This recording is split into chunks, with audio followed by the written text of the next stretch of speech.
પદ્ધરમાં 4 કરોડથી વધુના વિદેશી દારૂ પર ફરી વળ્યું બુલડોઝર। 56,000થી વધુ બોટલોનો કરાયો નાશ।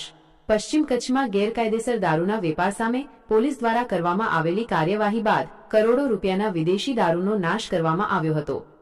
પદ્ધર પોલીસ સ્ટેશન નજીક આવેલી સરકારી પડતર જમીનમાં દારૂની 56,000થી વધુ બોટલો પર રોડ રોલર અને બુલડોઝર ફેરવી દેવામાં આવ્યું હતું। પદ્ધર પોલીસ સ્ટેશન વિસ્તારમાં નોંધાયેલા એક પ્રોહિબિશન કેસ અને માધાપર પોલીસ સ્ટેશનના 5 પ્રોહિબિશન કેસ એમ કુલ 6 કેસમાં જપ્ત કરાયેલા વિદેશી દારૂના જથ્થાનો કાયદેસરની પ્રક્રિયા પૂર્ણ કર્યા બાદ નાશ કરવામાં આવ્યો હતો। પ્રાપ્ત માહિતી મુજબ 20 ફેબ્રુઆરીના રોજ SMC state monitoring cell team દ્વારા વડવાળા સીમ વિસ્તારમાં કટિંગ દરમિયાન કરોડો રૂપિયાનો વિદેશી દારૂનો જંગી જથ્થો ઝડપી પાડવામાં આવ્યો હતો। આ સહિતના કેસોમાં જપ્ત થયેલા દારૂના જથ્થાનો કોર્ટની મંજૂરી અને જરૂરી કાયદેસરની કાર્યવાહી પૂર્ણ કર્યા બાદ નાશ કરવામાં આવ્યો હતો।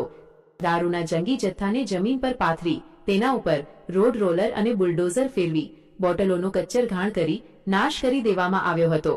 અંદાજે 56,000થી વધુ બોટલોનો નાશ થતા કરોડો રૂપિયાનો જપ્ત કરાયેલ વિદેશી દારૂ તંત્ર દ્વારા ખાખ કરવામાં આવ્યો છે।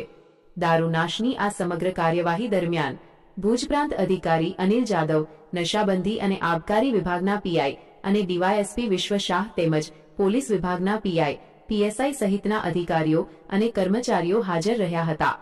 પશ્ચિમ કચ્છ પોલીસ દ્વારા કોર્ટમાંથી કાયદેસરની પ્રક્રિયા પૂર્ણ કર્યા બાદ અધિકારીઓ દ્વારા આ કાર્યવાહી કરવામાં આવી છે।